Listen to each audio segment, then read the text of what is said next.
కలలో మీకు మీ గురువు లేదా ఎవరైనా గురువు కనిపించారా? అయితే ఏం జరుగుతుంది? మనకు రకరకాల కలలు వస్తుంటాయి. కొన్ని కలలకు అస్సలు అర్థం లేకుండా ఉంటాయి. అయితే కొన్ని కలలకు మాత్రం చాలా అర్థాలుంటాయని జ్యోతిష్యులు చెబుతున్నారు. నిద్రపోతున్నప్పుడు మనకు చాలా సార్లు రకరకాల కలలు వస్తాయి.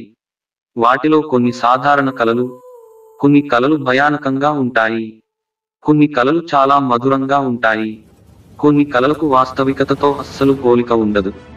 ఈ కలలకు అర్థం కూడా తెలియదు. కానీ కలల శాస్త్రం అటువంటి కలల యొక్క లోతైన అర్థాన్ని దాచిపెడుతుంది. గురువుకు సంబంధించిన ఒక కల ఉంది. చాలా సార్లు ప్రజలు తమ గురువుని కలలో చూస్తారు.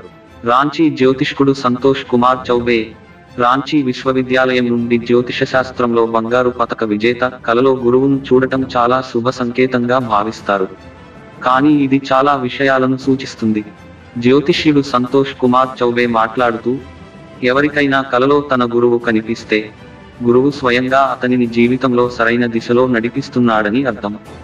ఎవరైనా తప్పు మార్గంలో వెళుతున్నా లేదా తప్పుడు మార్గంలో నడుస్తున్నట్లయితే గురువు వచ్చి ఆ వ్యక్తికి సరైన దిశ, సరైన మార్గం చూపుతారు. కొన్నిసార్లు గురువు కలలో ఏదో చెబుతారు లేదా చూపిస్తారు. మరోవైపు ఎవరైనా మంచి జీవితాన్ని గడుపుతూ గురువుతో పూర్తిగా నిజాయితీగా ఉంటే, ఈ సమయంలో కలలో గురువును చూస్తే అది కూడా చాలా శుభప్రదంగా పరిగణించబడుతుంది. భవిష్యత్తులో ఆధ్యాత్మిక మార్గంలో ముందుకు సాగబోతున్నాడని అర్థం. అంతేకాదు, వ్యక్తి జ్ఞానం, తెలివి పొందబోతున్నాడని కూడా అర్థం వస్తుంది. సంతోష్ కుమార్ చౌబే కూడా చాలా సార్లు ప్రజలు కొన్ని ఆధ్యాత్మిక సాధనలలో నిమగ్నమై ఉంటారని చెప్పారు.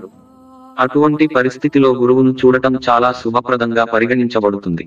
ఒక వ్యక్తి తన గురువును కలలో చూస్తే ఆ వ్యక్తి భవిష్యత్తులో ఆధ్యాత్మిక సాధనలో విజయం సాధిస్తాడా లేదా గురువు తన ఆధ్యాత్మిక సాధనతో సంతోషిస్తాడా లేదా భక్తుడు తన పట్ల ఉన్న నిజాయితీతో సంతోషిస్తాడా అని సూచిస్తుంది.